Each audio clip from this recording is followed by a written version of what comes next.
A while ago, I made a quick but pretty detailed Ayaka guide, and well, that video flopped harder than Kokomi's first banner sales, so here's a new one. Today we're going to be talking about Ayaka's kit, best build, teams, and more, and I'm going to be pretty detailed so you'll learn everything you guys need to know about getting value out of the character. Before we get started, I wanted to let you guys know though that I do go live on Twitch a few days a week, and that I'll be pulling for Ayaka when she's released on NA. You should definitely come check it out over at twitch.tv/Braxophone. Also, we just hit 75,000 subscribers, which means we're 3/4 of the way to 100k, which is just kind of insane. If you enjoyed the video, I'd appreciate if you dropped a sub as well, just to get us closer to that goal. And with all that being said, my name is Braxophone, and let's talk about Ayaka.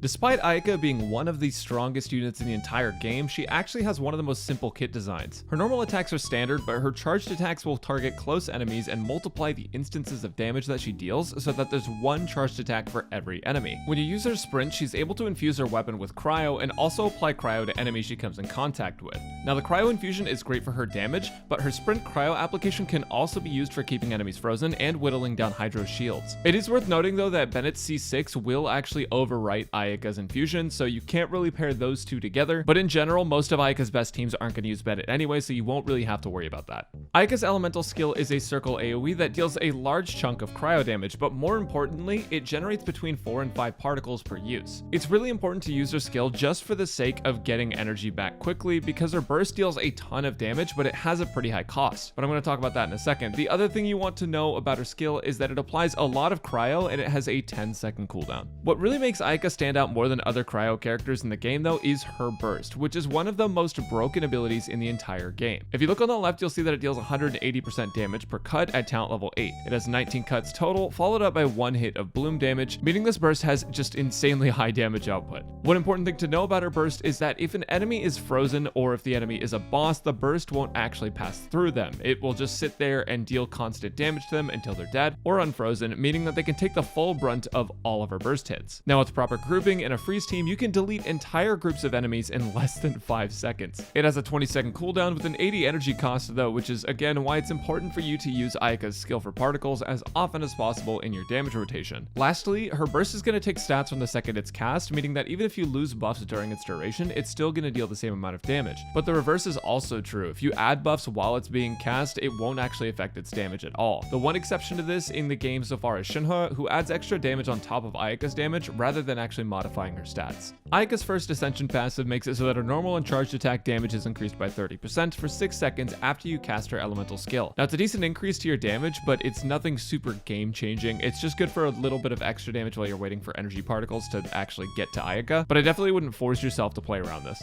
Meanwhile, her second Ascension passive does 2 things when you hit an enemy at the end of her sprint. The first is that it'll give Ayaka 18% cryo damage bonus for 10 seconds, and the second is that it'll restore 10 stamina to Ayaka. Essentially, this passive just makes it so that you can dodge more consistently on Ayaka and also makes her stronger in general. I'd recommend touching an enemy with her sprint before casting her burst so that way you can snapshot the 18% cryo damage bonus. I know the wording says that she needs to apply cryo, but she won't apply cryo every hit just due to internal cooldown, yet the ability still works. I'm not sure if it was a localization thing or what, but just know that you have to touch an enemy as you leave sprint. It doesn't have to be an actual cryo applying hit. Finally, when you're leveling Ayaka's talents, you want to prioritize her burst, her basic attack, and then her skill. All of these are important to her kit, but overall her burst is going to output the most damage, and her basic attack is also pretty solid just for her in general because it has good scaling, and it deals a lot of cryo damage. Now real quick before we move on to the artifact section, I just want to go over why Melt Ayaka is suboptimal. A lot of players have been trying to force Melt Ayaka. A lot of content creators have as well. Let me just tell you right now, for 99.9% of players, it's not worth it. There's actually a very specific reason it doesn't work well, and it's a combination of many light hitting attacks combined with standard ICD. Essentially, standard internal cooldown or ICD means that Ayaka can only apply cryo once every 3 hits or once every 2.5 seconds. This just means that Ayaka can't reverse melt very consistently. Now, different parts of her kit have a separate internal cooldown. Some are shared, and her skill doesn't even have one at all, but it can become a big mess to try to organize reverse melts to make them actually happen. And on top of that, a lot of Ayaka's abilities aren't super hard hitting, they just hit many times. So trying to multiply a smaller hit every once in a while isn't really worth it. The one exception to that is her elemental skill, but with her best artifact set being Blizzard Strayer, there's basically no point in not running her in a freeze team. It's also very hard to get Pyro applied for Ayaka's reverse melts, and there are specific whale melt 1 rotation setups, but for 99% of players, freeze is just going to be easier and better to build. Now, speaking of her best artifact set we just mentioned a bit ago, we're going to move on to artifacts and stats now, where I'm going to be very detailed about her best options.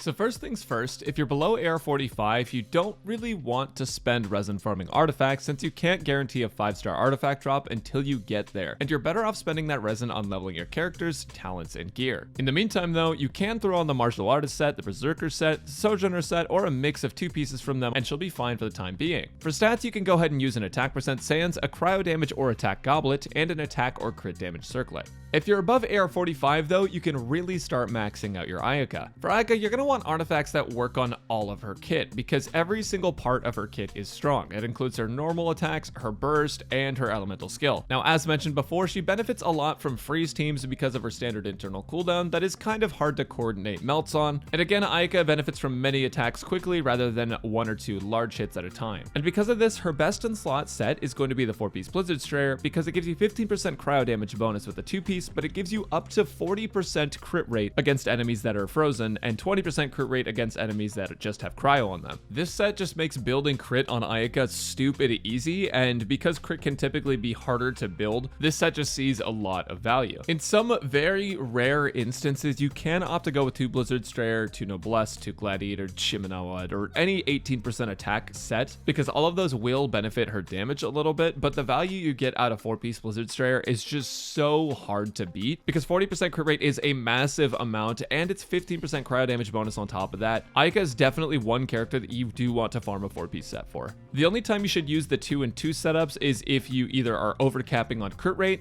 you're running Melt Ayaka, which again I really don't recommend, or if you're just working on farming the 4-piece Blizzard Strayer. But now let me go over stats, because there is something that is a little bit different for Ayaka than your normal DPS builds.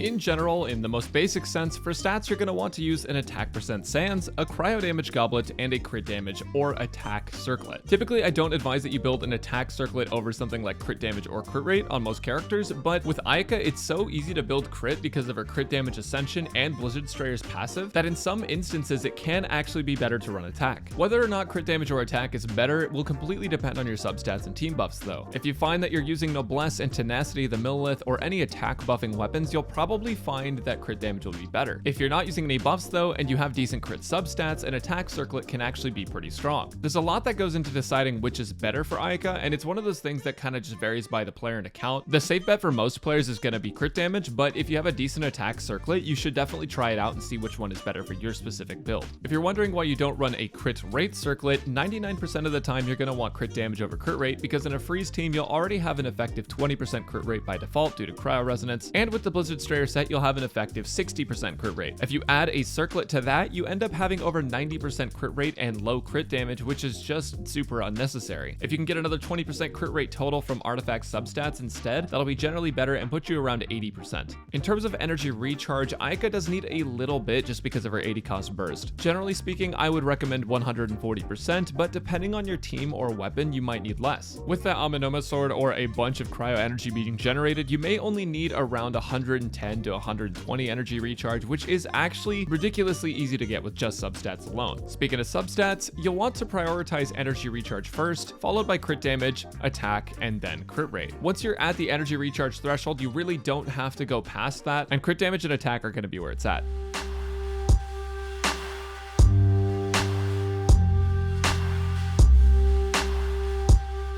Weapons for Ayaka are generally pretty easy. All of the 5 stars are going to be good, but there's a free-to-play option that's actually insanely good on her. But just real quick, I want to go over kind of all of the good ones. So starting with the 5 stars, Mist Splitter is going to be her best in slot because you can take full advantage of the bonuses from its passive. It was literally designed for her and it does its job well. If you rolled Haran last banner, it's actually pretty decent for Ayaka with its elemental damage bonus and base attack, and it also wins in Fashion Impact. Depending on your setup, Haran can be close with Jade Cutter, which is a weapon that'll overcap on crit rate in a freeze 2P setup. Something that not a lot of people talk about though is that even if you overcap on crit rate with either of these weapons, both of them still have solid stats, and Jade Cutter also converts some of your HP into attack, so that also compensates in its own way. It also lets you run 2-piece Blizzard Strayer with a different 2-piece set if you choose to, which makes farming a little bit easier as well if you decide to do that. Overall, both Haran and Jade Cutter are pretty solid weapons, but it is worth noting that they do fall behind Mist Splitter by about 10 to 20%. Summit Shaper is another great weapon for Ayaka, but something worth noting about it is that you're actually going to miss out on some of the stacks for her burst if you're on a time crunch. Since her burst snapshot stats when you use it, you lose some of the weapon's potential if you don't get all of the stacks first, which can take some time. That's not to say that it's a bad weapon on her, but it just means that its full potential is a lot harder to get to. Skyward Blade is also a super strong weapon on Ayaka and generally underrated because of its energy recharge main stat, but the thing is that Skyward will basically eliminate all of your needs for energy recharge, and though it's not the highest damage potential, it makes playing Ayaka really easy. In a case where you're overcapping on crit rate with something like Jade Cutter, Skyward Blade can actually give you more value because then when you get energy recharge on your main stat, that means you don't have to have energy recharge in your substats, which means that those can go into crit. And basically, even though the damage potential of Skyward Blade is lower than something like Jade Cutter, sometimes it can still be a better choice, just because it gets you more burst uptime. Aquila Livonia is close to Skyward in terms of damage potential, but the main stat is useless on her, so it does fall behind. As far as 4-star options go though, her best 4-star is the Inazuma craftable Amanoma, with the ability to refund energy after using an elemental burst based on how many elemental skills were cast by the wielder before the burst goes off. So essentially, after you use Ayaka's elemental skill, you're going to gain a succession seed, and for every seed that you have before you use her burst, you will get an energy refund, and it is super helpful for Ayaka because she has an expensive burst and you want to be able to use it as much as possible. Also, the stats are just really good. Outside of that, you can use the Black Sword, Black Cliff Longsword, or Harbinger of Dawn, but I highly recommend using Amanoma if you don't have any of the 5-star options. If I didn't mention a weapon here, it's because the weapon is just not as good as any of the other options I mentioned, and Amanoma is a free-to-play craftable, so that should be the weapon that you're shooting for. I definitely wouldn't try to force a weapon that is not one of these ones that I listed. It's really not the end of the world if you have to put in a filler weapon before you get Amanoma, but that should be your end goal, specifically if you don't have any of the 5 stars.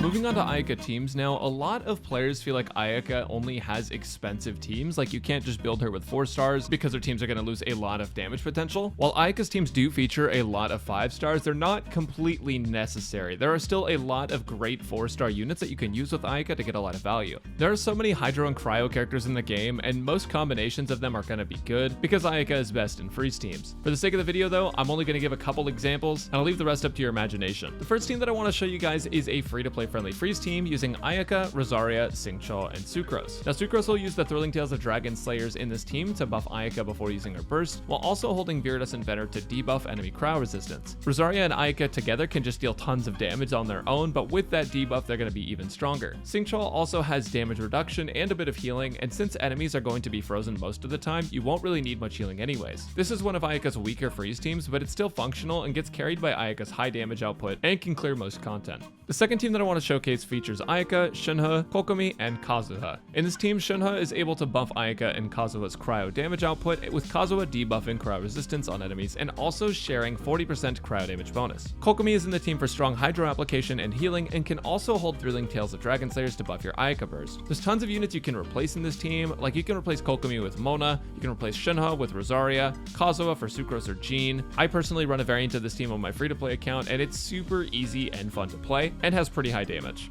The third team I want to show you guys is a pretty expensive team called Morgana, which features Ayaka, Venti, Mona, and Diona. Typically this team has Ganyu, but Ayaka is also great here too. The idea behind it is that you want to infuse Venti burst with Cryo, use Mona's burst to apply a buff to your team. Well, technically it's a debuff to enemies, but in the damage formula it's basically a buff to your team. And then you use Ayaka's burst to tear through everyone who's frozen. You can also use Ayaka's charged attacks and Venti burst, and it'll hit all of the enemies. If you do have Ganyu or Shinha, you can actually replace Diona with one of them to increase overall team damage output, and in general this is actually one of the best teams in the game. It's very strong. If you haven't noticed, the trend with Ayaka is to run double Cryo, a Hydro, and an Animo character. Teams that follow that formula are typically okay for Ayaka, though you can also opt to run something like a Mono Cryo instead if you want to use Shinha to potentially deal even higher damage. Caveat to this would be that Blizzard Strayer loses a lot of value if enemies aren't completely frozen. Overall though, Ayaka teams are super easy to build, and she gets a lot of value with a lot of different characters.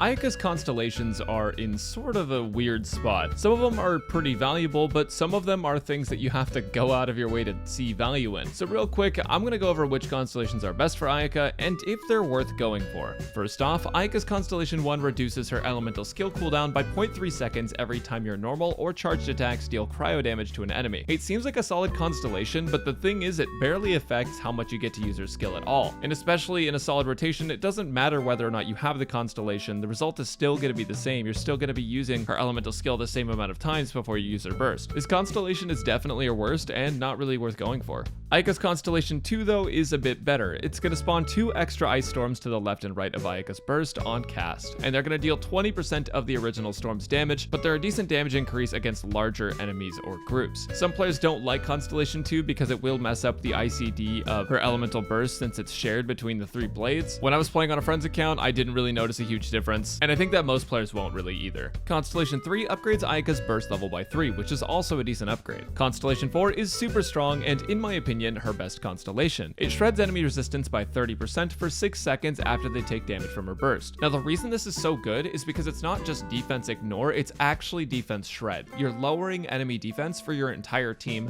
not just Ayaka. So by comboing other abilities with her burst, you're seeing a pretty big damage increase for your entire team. Constellation 5 levels her skill by 3, and Constellation 6 is going to give Ayaka a massive charged attack damage buff once every 10 seconds. Now that 10 seconds does feel very long. The damage increase is decent, but how good it actually is really depends on how you're playing Ayaka. If you're making sure to use charged attacks somewhat often, and especially if you're combining Ayaka with Shenhe, the damage increase you're going to see is actually pretty solid. With all of that being said though, even though Ayaka's constellations are actually okay, they're not so strong that I'd recommend going for them even as a low spender. Constellation 1 isn't super good, and Constellation 2 is only around a 20 to 30% damage increase at best, which for the cost of 3 Ayakas isn't really super good. If you are going to whale, it'd be your safest bet to stop at Constellation 4 for the defense shred in my opinion, but if you're swiping anyways, that might just not matter to you at all. Constellation 4 definitely is her best constellation though.